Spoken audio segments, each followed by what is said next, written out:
नमस्कार। आकाशवाणी देहरादून से प्रस्तुत है प्रादेशिक समाचार।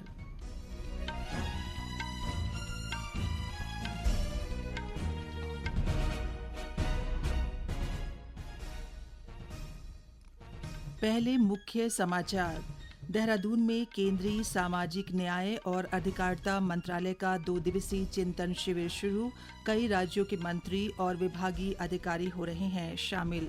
केंद्रीय मंत्री वीरेंद्र कुमार ने सरकारी योजनाओं का लाभ वंचित समुदाय तक पहुंचाने में राज्यों की भूमिका को बेहद महत्वपूर्ण बताया। हिमगिरी एक्सप्रेस का रुड़की रेलवे स्टेशन पर ठहराव एक बार फिर शुरू। हरिद्वार सांसद त्रिवेंद्र सिंह रावत ने ट्रेन को हरी झंडी दिखाकर रवाना किया। और वनाग्नि की घटनाओं को नियंत्रित करने के लिए पौड़ी जिले के मल्ली गांव में आड़ा दिवस का आयोजन।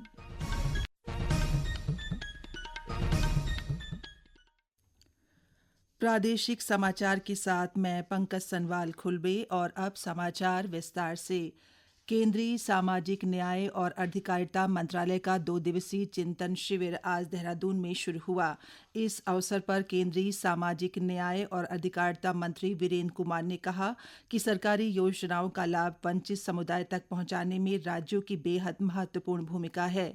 उन्होंने कहा कि चिंतन शिविर का उद्देश्य योजनाओं के प्रभावी क्रियान्वयन के लिए केंद्र और राज्यों के बीच बेहतर तालमेल बनाना है। केंद्रीय मंत्री ने नशा मुक्त भारत अभियान का खास तौर पर जिक्र करते हुए कहा कि ये दुर्भाग्यपूर्ण है कि छात्र युवा नशे की चपेट में आ रहे हैं। उन्होंने कहा कि केंद्र और राज्यों को इस चुनौती से मिलकर निपटना है। केंद्रीय सामाजिक न्याय और अधिकारिता राज्य मंत्री BL वर्मा ने कहा कि सरकार की योजनाओं के ठोस क्रियान्वयन के लिए केंद्र और राज्यों के बीच शुरू में ही जानकारी साझा होने से बेहतर परिणाम निकल पाएंगे। इस मौके पर केंद्रीय सामाजिक न्याय और अधिकारिता राज्य मंत्री रामदास अठावले ने कहा कि हम वंचित तबके को न्याय दिलाने में अहम भूमिका निभा सकते हैं।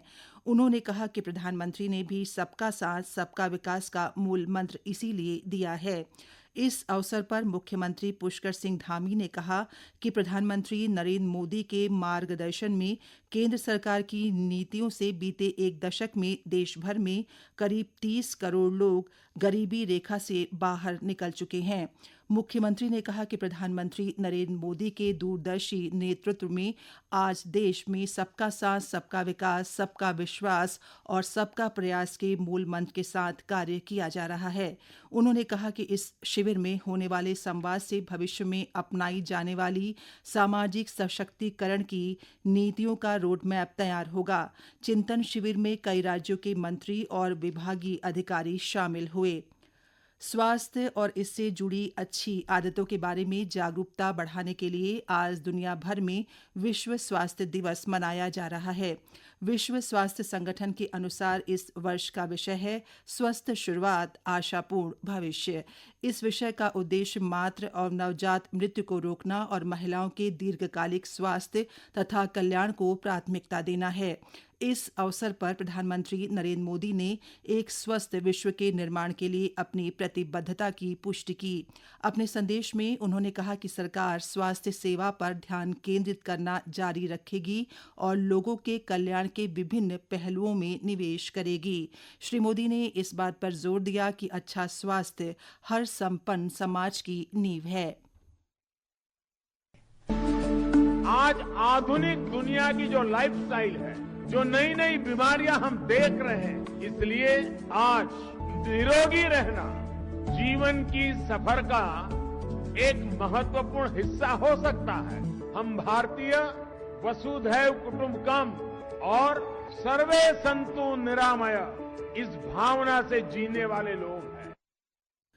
आकाशवाणी के साथ विशेष बातचीत में केंद्रीय स्वास्थ्य एवं परिवार कल्याण राज्य मंत्री अनुप्रिया पटेल ने देशवासियों से नमक, चीनी और तेल का कम इस्तेमाल करने का अनुरोध किया। उन्होंने सभी से स्वस्थ जीवन शैली अपनाने की भी अपील की।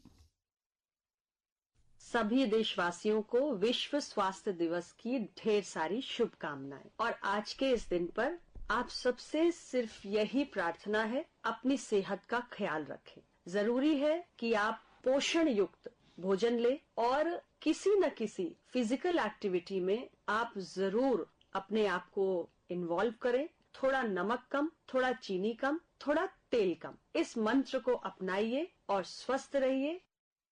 बागेश्वर के जिलाधिकारी आशीष भट्टगाई ने आज तहसील सभागार में आयोजित जनता दरबार में लोगों की समस्याएं सुनी। इस अवसर पर कुल 14 शिकायतें प्राप्त हुई, जिनमें से अधिकांश का तत्काल संज्ञान लेते हुए संबंधित अधिकारियों को आवश्यक कार्रवाई के निर्देश दिए गए। भूमि विवादों, अतिक्रमण, बिल माफी और भवन मरम्मत जैसी अन्य शिकायतों पर भी जिलाधिकारी ने गंभीरता से संज्ञान लेते हुए संबंधित विभागों को प्राथमिकता के आधार पर समाधान के निर्देश दिए। उधर टिहरी के जिलाधिकारी मयूर दीक्षित की अध्यक्षता में जिला सभागार नई टिहरी में आयोजित जनता मिलन कार्यक्रम के तहत लोगों की समस्याओं को सुना गया।